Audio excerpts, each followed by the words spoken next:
Howdy. Yesterday, I was having a conversation with one of my friends, and I said this. I said, hey, Johnny, yesterday my wife ran off with Mike, who's my best friend. Johnny said to me, he says, since when is Mike your best friend? And I said, since yesterday. Hey, just saying. RCMP, they are a thoroughly racist organization from top to bottom, says the Green Party leader Elizabeth May. Well, she would know, right? She knows everything. She's just so irrelevant, that girl. I mean, what is she doing? Go drink somewhere. Leave us alone. Quit talking, and certainly don't think, you can't anyway. That's crazy talk. Totally crazy talk. Totally crazy talk? Yeah, you get it. Radical leftists, you know what? They hate what we are, and she's one of them. They just hate us. They hate freedom. They hate equal rights. I don't know what they like. I mean, if we like something, then automatically they hate it. They see it everywhere, and that's racism I'm talking about. All of a sudden, it's become the in thing. You're a racist, and you don't like this, and you don't like that color, and on it goes, and they want us to be judged now, but by the color, no longer by the content of your character. And that's just wrong. It's totally wrong.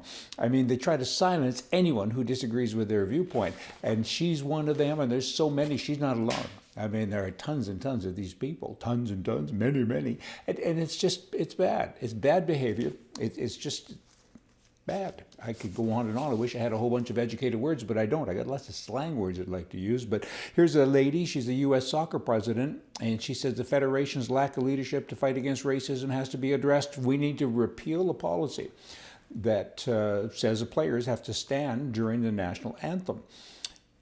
She's going to repeal policy 604, and this is what 604 says. 604 states that all persons representing a federation national team shall stand respectively during the playing of the national anthem at any event in which the federation is represented.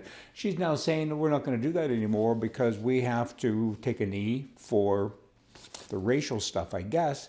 But that's not what that's about. The flag is a symbol. It is a symbol. 243 years ago, having a hard time with my mouth today, just a second. There, it's back. 243 years ago, on June 14th, the United States Congress adopted the flag. Betsy Ross created the flag. She lost 2 husbands in the Revolutionary War, and she was a committed patriot. And she sat down and says, all this pain and stuff, and we need something. And so she said, hey, let's have a flag. And she created that symbol of loyalty, courage, and honor.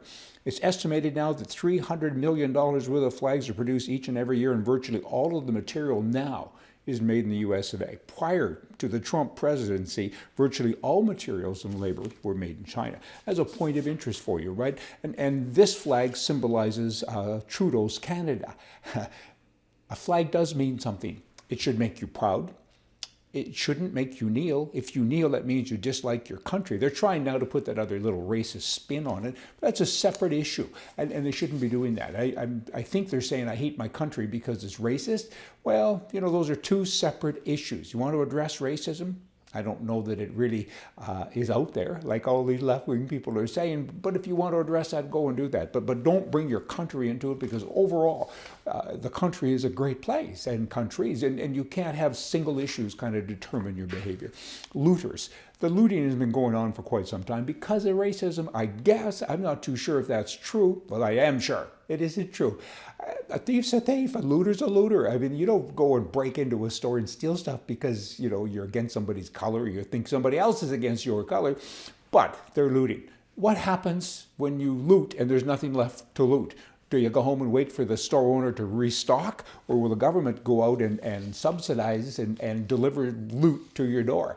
I mean, what happens then? Because eventually these store owners, or the stores themselves, become empty. All the looters are in there, they're taking everything, and empty now. Who do I steal from today? The Conservative Party in Canada, the CPC, the leadership candidate Peter MacKay, has called it child abuse for parents to seek help for their children who suffer from gender mix-up, right?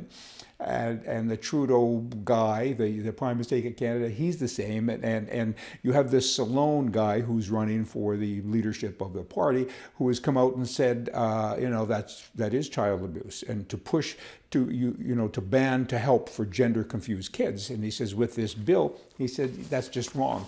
And this is the bill, BC 8 defines conversion therapy as a practice, treatment, or service designed to change a person's sexual orientation to heterosexual gender identity to another gender, blah, blah, blah, blah, goes on. This is crazy. This is totally nuts. I mean, if you're going to expand that, which I think would be a good idea, you should have compulsive conversion therapy for left-wing nut jobs and bring them over to the right. I mean, let's work on this. That would make more sense, right? I've had a lot of emails from people talking about and commenting about the artwork that's behind me. Western art. I am a collector of sorts of Western art. I have a lot of prints, copies, of many originals of big artists, famous guys, alive and dead. And it's kind of interesting. I was a rodeo rider, just to give you a little bit of information, because many have said, why are you so fascinated with the cowboy world? Well, when I was a kid, I went to rodeos, and I rode in rodeos, and my mom used to take me to rodeos until I got a license, and then I went on my own. I kind of think the parties and everything after the rodeo was harder on me than the actual rodeo, but in any event, I did that, and just wanted to share one last story with you. I was an auctioneer, and I sold horses, mostly, back in the 1970s. And I was at an auction sale in Billings, Montana, selling horses, blah, blah, blah, blah, and the planes went on strike, and I couldn't get back to Canada. And so in those days, I drank with both hands, and so I was in a bar, and I had a new best friend sitting beside me, and he was drinking with both hands, and we didn't know each other and didn't even introduce ourselves, I don't think. We just sat there because there was no planes, and he had been in town, he said, for a concert, and I was in town for the auction sale, and both were over, and both of us wanted to leave, and both of us couldn't get out, so we stayed and got friendly for all day, for all night, and then late in the evening we went to a bar where they had a dance, and we walked in and everybody started, I thought it was about me. It was about my friend. Turned out my new friend was Waylon Jennings, and he had performed a concert there, and they were singing his song on the jukebox, and don't let your babies grow up to be cowboys, right? So we had a great time. So hey, cowboy, from a swayback, y'all come back tomorrow. See ya.